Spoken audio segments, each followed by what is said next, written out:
sí que me sonrojo.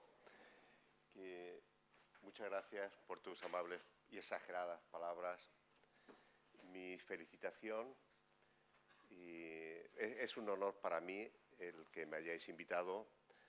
Mi reconocimiento y mi enhorabuena a todo el magnífico equipo organizador, a Fernando, María, Ana, Alba, Salvador, por la magnífica realización de esta consolidada red Remedia.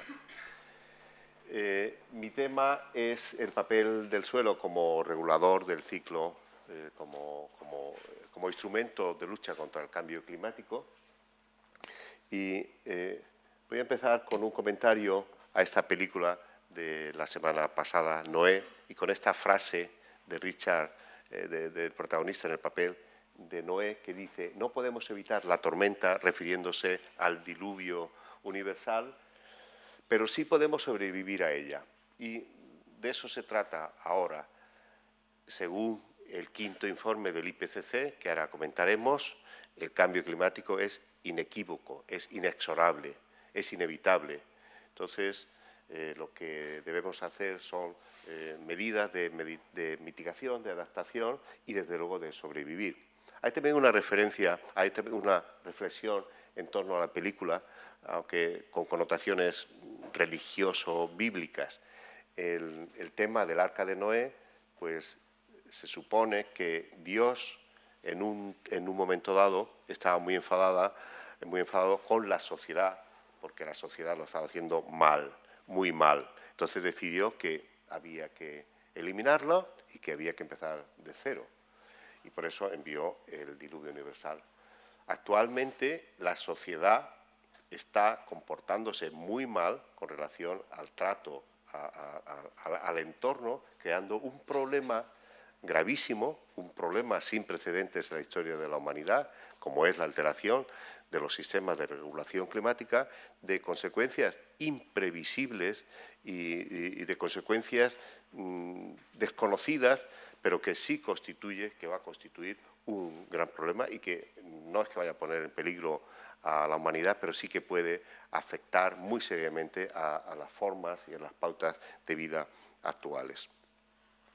Bien, pues pasando al quinto informe del IPCC, que se está presentando a lo largo del 2013-2014, el que tenemos en pantalla se presentó en septiembre de 2013, corresponde a los aspectos de la física del cambio climático, 1.500 páginas, es un state of art de la situación y como aspectos importantes, el lema, el calentamiento del sistema climático es inequívoco. En los sucesivos informes del IPCC han ido, yo creo que pensando muchísimo qué palabra utilizaban, y ahora el cambio climático es inequívoco, es inevitable. Y bueno, pues algunas referencias, algunos hechos que comenta el que la concentración de CO2 llega a 391 partes por millón, aunque ya en 2013 se han establecido registros de más de 400 partes por millón, que esto representa un incremento de un 40% desde la era preindustrial y son las cifras más altas en los últimos 800.000 años, que hay un incremento de un 54% sobre los niveles de 1990, que desde 1750 se han emitido unos 555 gigatoneladas de carbono y de ellos 180 derivan de la deforestación y los cambios de uso del territorio y que, bueno, de estos 180, 160 han vuelto al sistema suelo como sistema sumidero de estos gases con efecto invernadero, en concreto del CO2. El suelo representa el segundo sistema de almacenamiento más importante después de los océanos y por delante de la atmósfera con 730 billones de toneladas de carbono y por delante de las plantas con 500 billones de toneladas de carbono. En los suelos europeos se almacenan unos 75 billones de carbono en la en los horizontes superficiales, que equivalen a 275 toneladas de CO2, y el aspecto importante del suelo, del carbono del suelo, es que puede funcionar como sumidero o como fuente de CO2. Es decir, puede ser parte de la solución y parte del problema. De hecho, las emisiones por la utilización incorrecta del suelo pueden llegar a ser 10 veces las emisiones que corresponden a la combustión de combustibles fósiles, o que, por ejemplo, si solamente el 0,1% del carbono almacenado en los suelos europeos se emitiera a la atmósfera, ello representaría una cantidad equivalente al consumo de 100 millones de automóviles durante un año. Por eso, la posibilidad de que por la mala utilización del suelo y del territorio se pueda liberar estas cantidades de carbono, estas emisiones pueden amenazar a todos los esfuerzos costosísimos que hay que realizar y que se están realizando, pero los pueden arruinar en cuanto a la reducción de emisiones por parte de la industria, del transporte, los sistemas urbanos, domésticos, etcétera. Y hay una proporción muy importante en la parte de mitigación de la agricultura y de los sistemas agroforestales en la capacidad de secuestro de carbono, que deriva y que puede aportar unas sinergias muy importantes en la agricultura sostenible y también en la disminución de la vulnerabilidad ante el cambio climático. Y todo ello, pues, depende de este triángulo de oro formado por el carbono orgánico del suelo, la estructura del suelo y la actividad microbiana y enzimática, que a su vez pues, repercute en la emisión de gases, en los servicios ambientales, en la sostenibilidad y a su vez en la biodiversidad, en el ciclo de nutrientes, en los rendimientos, en la producción de las cosechas, en la regulación del agua, control de la erosión, etcétera, etcétera. La estructura del suelo es una propiedad importantísima. Es la propiedad que integra muchísimos aspectos físicos, químicos y biológicos del suelo. Un suelo con una buena estructura tiene este aspecto, con un equilibrio más o menos al 50% de espacio poroso y de espacio sólido, con una capacidad de gestionar las reservas de agua, de aireación, de incrementar la actividad biológica y enzimática, de potenciar la fertilidad, de resistir los procesos de erosión, etcétera, etcétera.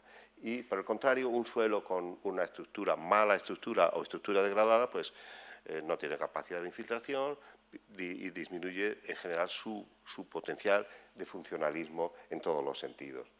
Y la estructura del suelo es un microcosmos fascinante en el que, por ejemplo, bueno, en este esquema se observa este nivel de un macroagregado de unos 3 milímetros, en lo que se pueden ver el papel mecánico de armazón de las hifas de los hongos. Si en un trocito de este agregado pasamos a esta dimensión de 0,3 milímetros, entonces ya veríamos aquí un pelo radicular, esporas, continuaríamos viendo la labor mecánica de la actividad microbiana, y si reducimos la escala todavía más, pues ya vemos a nivel de partículas individuales, con los poros, con los cementos correspondientes a los esquiósidos de hierro y aluminio, a la asociación arcilla-humus, y esta parte correspondería a los residuos orgánicos que aquí aparecen en esta microfotografía y, en fin, las partículas elementales. Bien, la estructura del suelo y los procesos de humificación representan un complejísimo y fascinante mundo de tremendos procesos de polimerización, de cambios químicos y bioquímicos que hacen que la materia orgánica de los productos vegetales alcancen unas dimensiones de peso moleculares de más de 200.000 y que son capaces de retener el suelo en algunos casos, durante miles y miles de años. Por eso la estructura del suelo representa, integra y representa todo ese potencial en muchos aspectos, pero desde luego en muchos aspectos relacionados con la lucha contra el cambio climático. Y, por el contrario, la degradación de la estructura pues, tiene efectos negativos, como pueden ser el desequilibrio en los procesos de mineralización y humificación. Se desequilibra en el sentido de que se potencia la mineralización directa de conversión en productos minerales como el CO2 que escapan a la atmósfera y la disminución del almacenamiento como productos húmicos. Productos húmicos en los que se incorporan o se forman alcanos, proteínas, aminoácidos, ceras, resinas, polisacáridos y un complejo mundo que mantiene estas reservas tanto desde el punto de vista químico como mecánico por la interacción con el componente mineral. También se afectan la gestión de las reservas de humedad, la dinámica de nutrientes, pérdida de fertilidad, mala gestión de las sales en el perfil del suelo, deterioro de propiedades físicas, disminución de actividad biológica, alteración del régimen térmico, disminución general de las funciones ecológicas del suelo, aumento del riesgo de desertificación y mayor vulnerabilidad al cambio climático.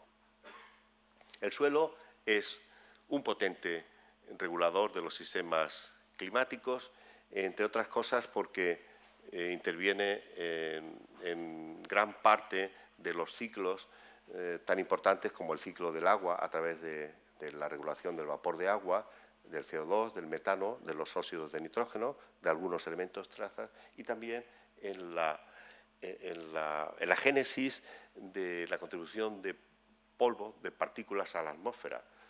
Por ejemplo, pues por un exceso de laboreo, por el impacto de periodos de sequía, por la situación de cambios de uso con una superficie de suelo desnuda y sin protección de la cobertura vegetal que lanzan o que son fuente de partículas a la atmósfera con implicaciones en los sistemas climáticos. Y la influencia es no solamente en algunos parámetros climáticos, sino también en los sistemas de regulación climática. Y se establece una interacción en doble sentido entre los procesos de degradación, incluido desertificación y cambio climático, con mecanismos de retroalimentación que pueden ser de respuestas no lineales, de respuestas que a partir de un cierto umbral se disparan, pues similares a los que pueden ocurrir, por ejemplo, con el deshielo de las zonas de permafrost, con liberación de cantidades de metano. Entonces, en la degradación del suelo y en la interacción con el cambio climático podemos encontrarnos con estas situaciones de mecanismos de retroalimentación y de respuestas no lineal. En cuanto a sistemas de regulación, pues algunos de ellos. El cambio de albedo, la alteración en el balance de radiaciones, el incremento en los saltos térmicos del sistema suelo, el control de la humedad y la evapotranspiración, la rugosidad superficial y los cambios en superficies de condensación, por ejemplo, por el incremento de partículas de polvo en la atmósfera, que tan importantes son no solamente las precipitaciones, sino también las criptoprecipitaciones, que en algunos casos pueden ser estratégicas, sobre todo en zonas húmedas. El albedo pues es una propiedad de la que no se habla mucho, pero que está muy relacionado con el estado de salud del suelo. El albedo es el porcentaje de radiación que refleja una superficie. Es la parte que refleja y que puede oscilar. Un cuerpo negro tendría 0 albedo y, por ejemplo, la nieve pues llega a tener un albedo de un 90%. El albedo de la Tierra oscila alrededor de un 30 o 40%.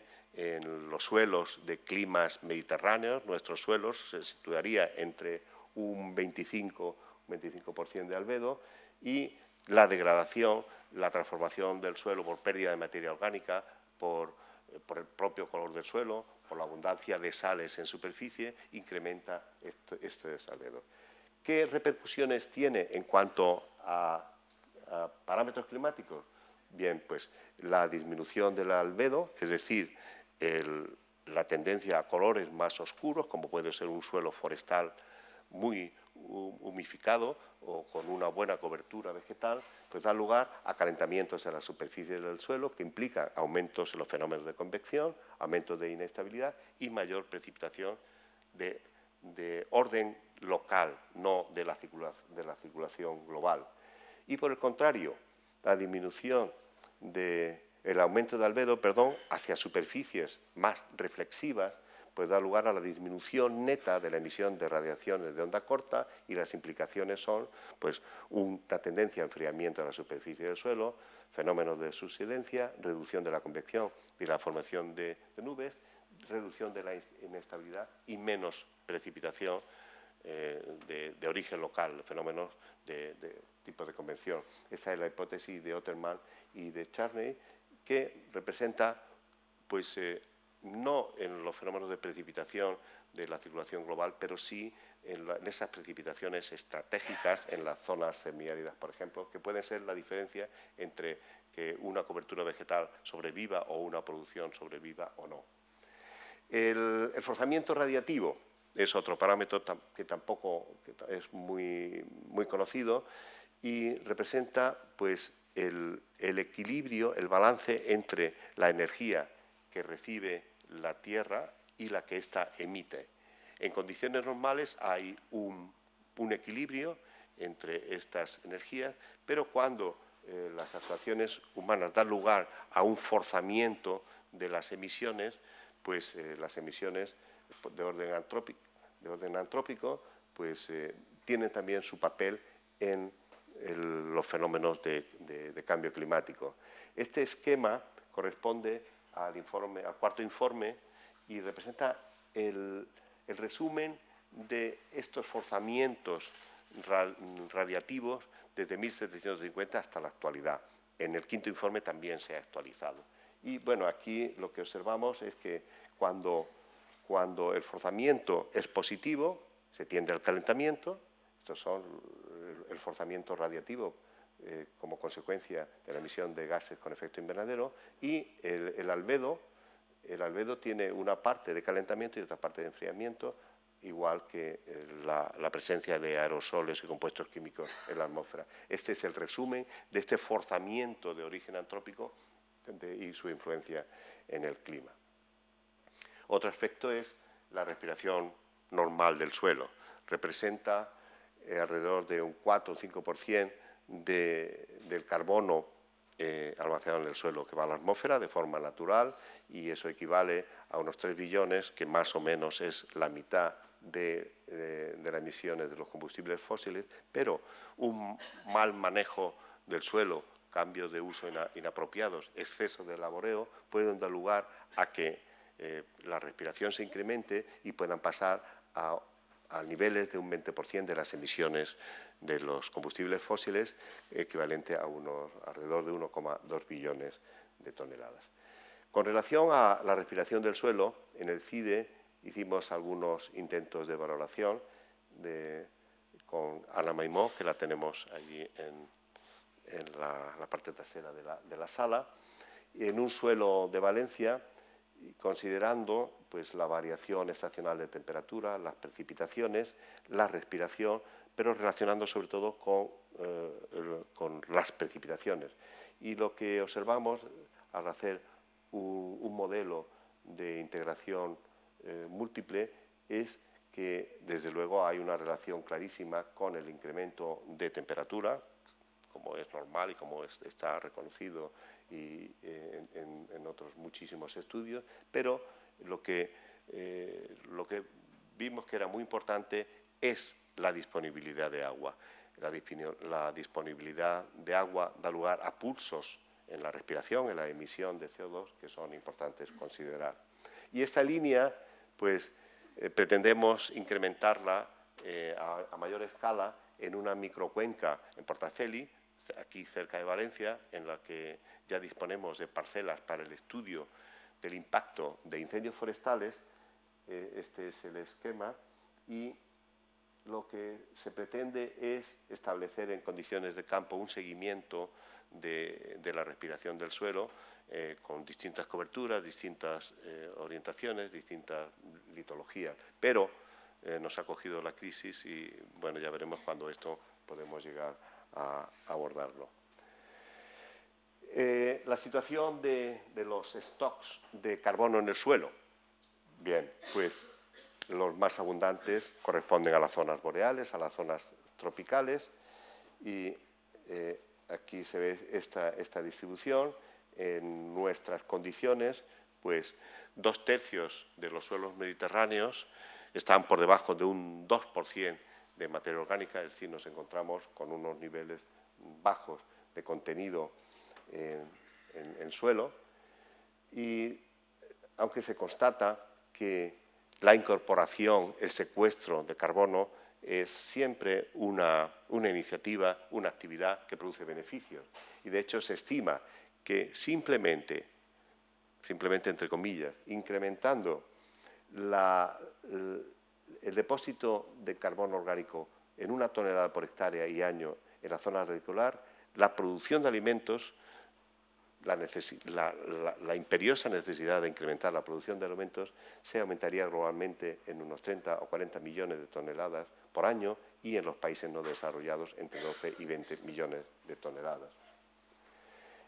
La capacidad de secuestro de almacenamiento de carbono pues también es objeto de distintas valoraciones que oscilan entre 0,5 y 1,9 petagramos de carbono. Peta son 10 a 15 gramos y el potencial en los suelos semiáridos es alrededor de 9 toneladas por hectárea y año y en los suelos, en el conjunto de los suelos, entre 12 y 65. Si consideramos que las pérdidas históricas de carbono desde los inicios de la revolución industrial, que son muy amplias, son muy variables, pero que bueno, se pueden situar en este intervalo, el potencial de secuestro en un horizonte de 25 o 50 años en las zonas áridas, que incluiría áridas, semiáridas y seco subhúmedas, pues sería esta cantidad, que es una cantidad nada despreciable. Y también hay la posibilidad de incrementar los niveles de materia orgánica, de carbono orgánico en el suelo, por actividades de restauración, de recuperación de suelos degradados, en concreto en la lucha contra la desertificación, en cuanto a control de la erosión, en la restauración de suelos erosionados o suelos degradados por otras circunstancias, la recuperación de suelos salinos y también aquí hay un nivel importante de incorporar carbono orgánico y además de luchar contra los procesos de desertificación. A nivel de las actividades agroforestales, pues también hay un potencial que también está sometida a evaluaciones y variaciones muy amplias, pero en las que destaca como la mayor posibilidad la correspondiente a los sistemas pastorales, desde luego en zonas de climas más templados, y luego las actividades agroforestales y simplemente un mejor manejo de los sistemas forestales. Hay una pregunta importante que es, bien, está claro que incrementando el carbono orgánico del suelo se producen multitud de beneficios, pero ¿cuál es la capacidad de almacenamiento del suelo? Es un tema que sometido a numerosos estudios y en este modelo pues, se representa la curva general, es decir, la acumulación de carbono orgánico en los primeros 10, 20 años y luego una estabilización. La capacidad de almacenamiento depende del nivel de partículas finas, de arcilla, la profundidad del suelo, otras propiedades físico-químicas y también, desde luego, el manejo adecuado. Es un tema importante que todavía está abierto. Así pues, el aumento del carbono orgánico del suelo es siempre una iniciativa ganadora. Y bueno, aquí es un resumen de algunos beneficios. Se disminuye el riesgo de vulnerabilidad al cambio climático, es decir, se aumenta la capacidad de amortiguación del suelo, no solamente al cambio climático, sino a fenómenos de sequías y de golpes de calor. Se mejora, se incrementa la producción de alimentos, la eficiencia en la regulación del agua, la biodiversidad, se contribuye a la restauración, se combate la desertificación y también hay impactos indirectos en la salud humana. Actualmente nos encontramos sometidos el mundo se encuentra sometido a numerosas crisis, no solamente el cambio climático, sino la crisis energética y los problemas de inseguridad alimentaria. Por ello, junto a la lucha contra el cambio climático, el incremento en la productividad del territorio, de los suelos, es un capítulo estratégico muy importante. Y el desafío es que actualmente hay que producir más con menos, hay que producir más con menos tierra, hay un problema ya de escasez de agua, con menos agua, con menos utilización de fertilizantes y de pesticidas, con menos gasto de energía y con menos emisiones. Y esto se traduciría en lo que algunos autores llaman intensificación sostenible, desde luego con unas pautas más ecológicas, más ambientalistas que la intensificación de la agricultura en los últimos tiempos. Este es el desafío. Y cómo, bueno, aquí hay una frase muy bonita de Fred Madison que dice: si somos capaces de controlar lo que las plantas hacen con el carbono, el destino del CO2 en la atmósfera estaría en nuestras manos. Y parte de eso se conseguiría convirtiendo el suelo en un sumidero, potenciando la capacidad del suelo como sumidero. ¿Cómo se haría eso? Bueno, pues reduciendo las emisiones a través de la conservación del suelo y agua, del incremento en la eficiencia y con las operaciones, con la actividad de gestión y de manejo agrícola adecuado. Así reduciríamos emisiones. ¿Y cómo aumentaríamos la capacidad de secuestro? Pues de la misma forma, conservando el suelo y agua, aumentando la eficiencia y realizando prácticas adecuadas. Esto, bueno, también luego hay otros niveles de actuaciones de más detalle que algunos de ellos los resumo aquí. Bueno, favorecer el retorno de residuos orgánicos mediante actividades de mulching, disminuir drásticamente el laboreo inadecuado, excesivo y no necesario del suelo, eliminar o reducir drásticamente la quema de rastrojos y de residuos vegetales, favorecer la utilización de compost, mantener cultivos intercalados, mantener una adecuada gestión de la fertilización, evitar el mantenimiento del suelo desnudo, control adecuado de prácticas de riego, medidas adecuadas de conservación, adaptar el uso del suelo a su capacidad agrológica, planificar la ordenación del territorio adecuadamente, favorecer el mantenimiento de la biodiversidad, el mantenimiento de las funciones ecológicas del suelo y también restaurar las zonas degradadas. Hay un campo enorme de actuación que desgraciadamente pues no se aplica excesivamente. Y hay otra parte también muy importante que es la valoración de los servicios del ecosistema. Y el aspecto conceptual, la síntesis conceptual, pues quedó bien establecida en el Millennium Ecosystem Assessment, haciendo énfasis en las labores de soporte, de provisión, de regulación y los efectos culturales.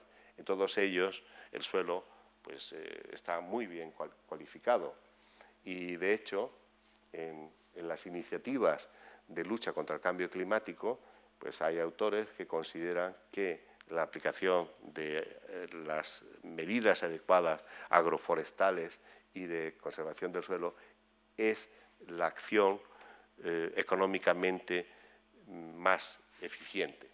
Bueno, los datos económicos son siempre importantes y aquí hay otra referencia en la que economistas ecológicos consideran que el valor de los servicios del ecosistema del agua, el agua dulce, es 2,3 trillones de dólares, la producción de alimentos, pues 0,8, los recursos genéticos 0,8 y el suelo le atribuyen 20 trillones de dólares. El conjunto es 24 trillones de dólares, que es más o menos la mitad del producto económico global. Y bien, bueno, el suelo es el sistema ecológico de mayor valor para este grupo de autores. Y bueno, esto tiene la importancia de que a la sociedad hay que hablar en muchos idiomas, pero sobre todo es muy importante son muy importantes estas valoraciones económicas. Bueno, también hay problemas y a lo largo de este workshop, en aspectos como la necesidad de mejores procedimientos de estandarización y de definición, es una necesidad universal. Este es el resumen que establece el JRC en cuanto a necesidades más importantes en la evaluación del carbono orgánico en el suelo, la necesidad de una mejor valoración de estos depósitos de carbonos a nivel global, la necesidad de un monitoreo, de una verificación y un informe periódico de estos niveles y, en fin, aspectos en los que hemos discutido y que se han presentado a lo largo de estos 2 días en este workshop y esta pregunta que necesita también pues una mejor valoración, que es la capacidad de almacenamiento del suelo a medio-largo plazo. Y volvemos al quinto informe. En septiembre fue la presentación del grupo de trabajo número 1 y el 31 de marzo en Japón el del grupo 2. El grupo 2 con una parte, el grupo 2 es el que se refiere a impactos, adaptación y vulnerabilidad. Y este informe, esta parte, es a nivel global y este es a los aspectos regionales. Este mes se presentará el informe del grupo 3, que es el que corresponde a mitigación, y el informe de síntesis de este quinto informe será en octubre de 2014. Bien, miles de páginas. Yo creo que si hay algún aspecto positivo del cambio climático, si es que lo hay, pues es que hemos incrementado sustancialmente el conocimiento del funcionamiento de los sistemas naturales. Y esto pues, se refleja en estos informes que cada vez son más voluminosos, que cada vez incluyen más aspectos, no solamente de procesos biofísicos, de la tierra, de los bosques, de la atmósfera, de los océanos, sino aspectos socioeconómicos. Y el problema es que aspectos concretos como el suelo o como los sistemas agroforestales pues se diluyen en esos informes. Y un ejemplo es este síntesis para los policy makers.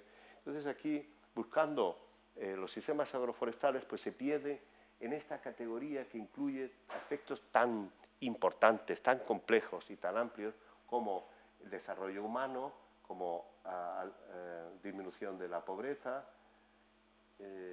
la seguridad, la gestión de desastres, aquí el manejo de los ecosistemas, que aquí entrarían los aspectos que nos conciernen, la planificación, la estructura física, en fin.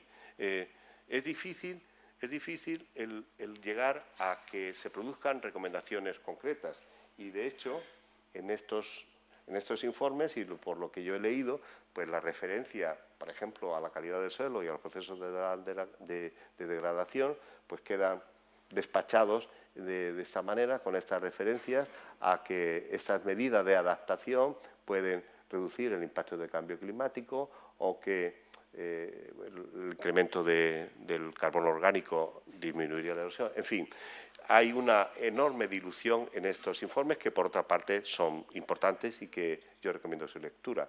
Y aquí, en esta imagen, pues gráficamente, en el informe, en el quinto, se ve la diferencia de los modelos que usan solamente los procesos naturales y en esta curva, con esta pendiente vertical o casi vertical tan importante, pues la conjunción de la influencia antrópica. Bien, para ir terminando, creo que en estos momentos la humanidad se enfrenta a un problema gravísimo, como decía al principio, de imprevisibles consecuencias junto a otras crisis. Y en esta situación de crisis, el suelo juega un papel importante. Y hay una frase de Lester Brown, del Instituto de la Tierra, publicado no en una revista de ciencia del suelo o de agricultura, sino Journal of Foreign Policy, que dice que el ser humano puede sobrevivir a la pérdida de recursos de petróleo, pero no puede sobrevivir a la pérdida de los recursos del suelo. El autor juega con oil y soil, y bueno, pues es una auténtica realidad. El suelo ha sido la base y es la base de las civilizaciones y las culturas. Del suelo procede el 90% de los alimentos que consumimos y actualmente pues hay una clara amenaza de supervivencia.